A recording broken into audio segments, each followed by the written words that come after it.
If you heard that two rabbis took a road trip, you might think it was the beginning of a bad joke.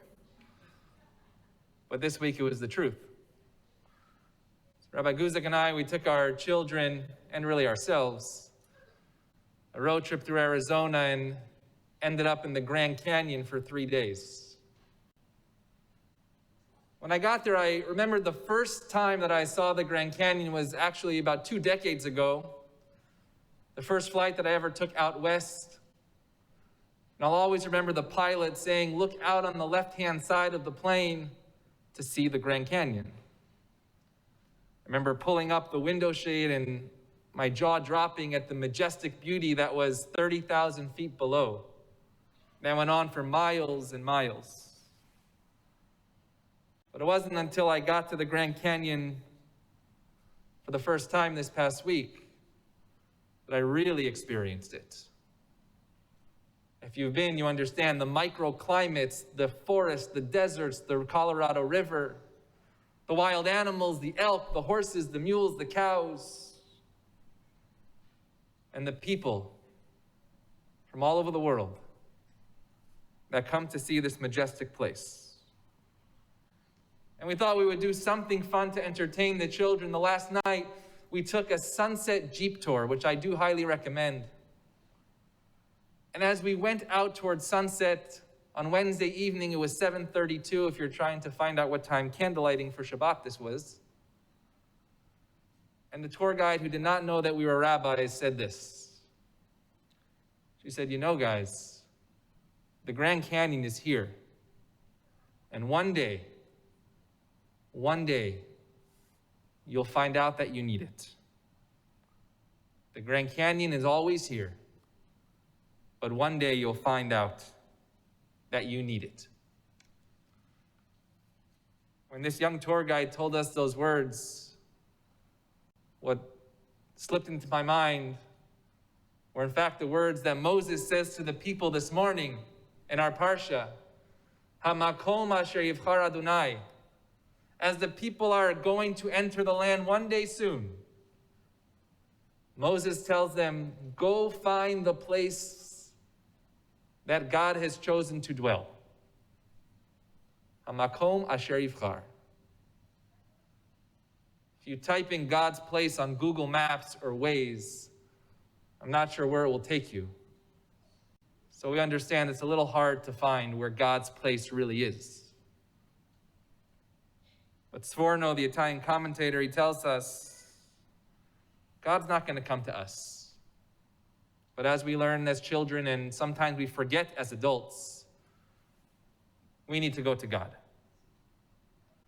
Now, thankfully, the rabbis look at this verse and they are as confounded as we are today. And they say, where is Hamakom? Where is this place? In fact, God has many different names, and one of them is called Hamakom. God is simply called the place. But the rabbis give us two physical answers that really is a deeper spiritual answer as to where we find that divine presence. The first is Shiloh. Shiloh is the place in the desert where the ark rested for 369 years. It rested there. But the rabbis call this place Shiloh in Hebrew, Beit Avanim, meaning it is a place of stone. In essence, it is a physical structure. A physical structure that the people can come to. And the other place we all know so well, Audrey said one day she's going to be there shortly for her bat mitzvah. Yerushalayim. And the rabbis describe Yerushalayim, Jerusalem.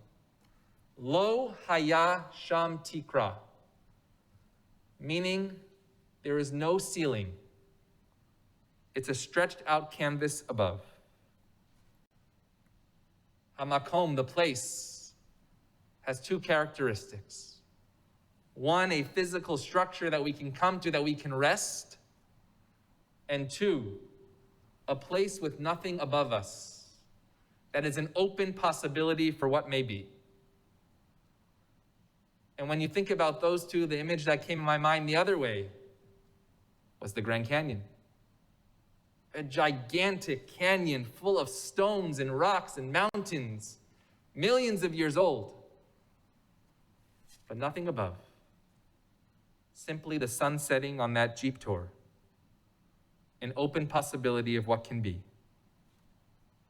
That is what we need in our lives as spiritual beings. Not either or, but both. A structure that can lead to the open possibility of a spiritual Jerusalem. Just think about what we're doing right now.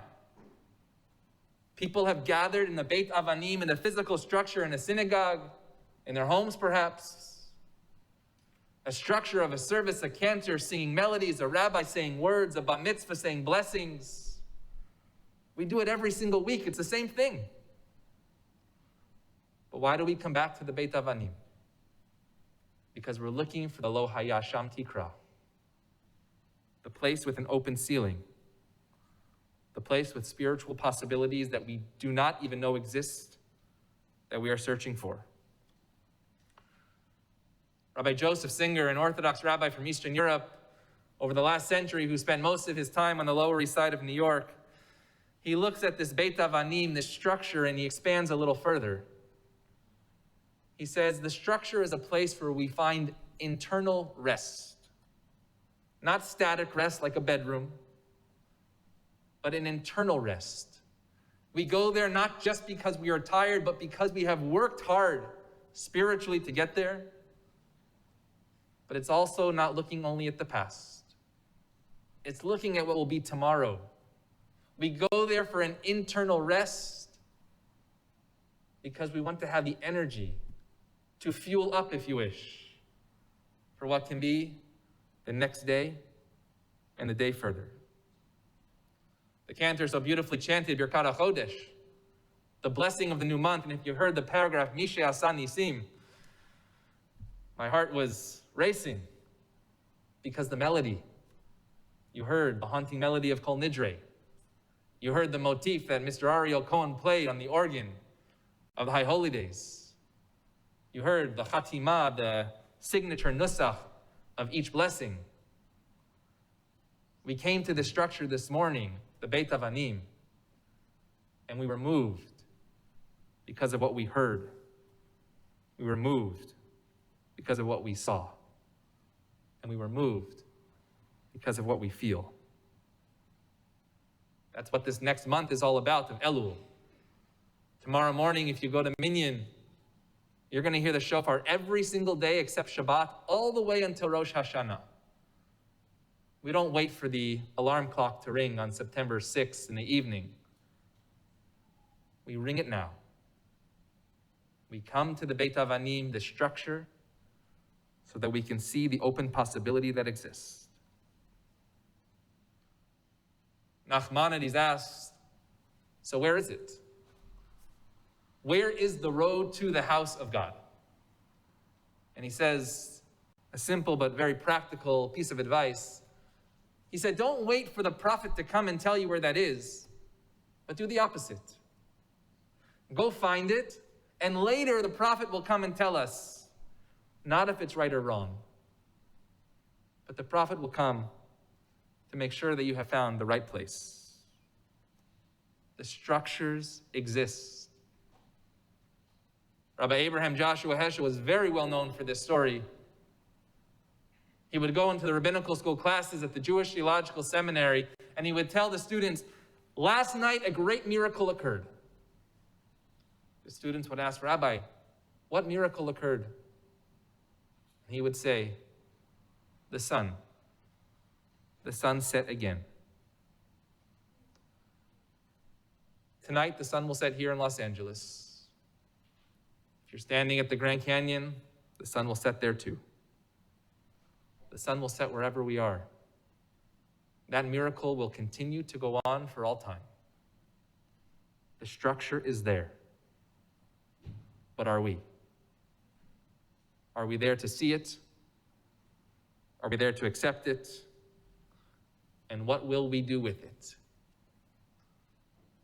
This young tour guide who knew each and every inch of the Grand Canyon I'll repeat her words. She said, the Grand Canyon will always be here. She said, no matter how old you are, you come back here and this canyon will look the same. But it's there when you need it. Our tradition, our Torah, our people, it needs us, and we need it. Yes, the words are the same. My parents and grandparents and ancestors all the way back to Abraham and Sarah and our mothers and fathers, they said those same words. But we have changed. We have changed because it has changed us. It has changed us because it has inspired us to inspire our children. And it inspired us because those who are sitting here and watching online, they understand, we understand, that it needs us so bad. So this Shabbat, let's begin to think about what structure we are looking for. It doesn't have to be 8 hours away in the Grand Canyon in Arizona. It can be right here. It can be right now. It can be on this bima. It can be in your seats. It can be at your Shabbat table. It can be in the land of Israel. It can be at Holmby Park. It can be at the ocean. It can be in the desert.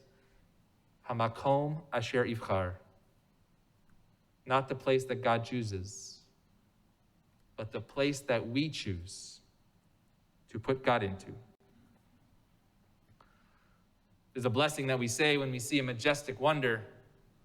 One that I said as that plane flew over 20 years ago, the Grand Canyon. And the same blessing I said as I stood there on Wednesday night watching the sunset for the first time in my life over the canyon. Osei ma'aseh breshit. We thank God for making the creations of this world. We thank God for creating the sacred structure that we need so badly. For when we find that structure, we will then open up that canvas, open up that ceiling, and realize the possibility that exists for us, for each other, and for the world that God wishes for us to create together. Shabbat Shalom. We continue on page 204.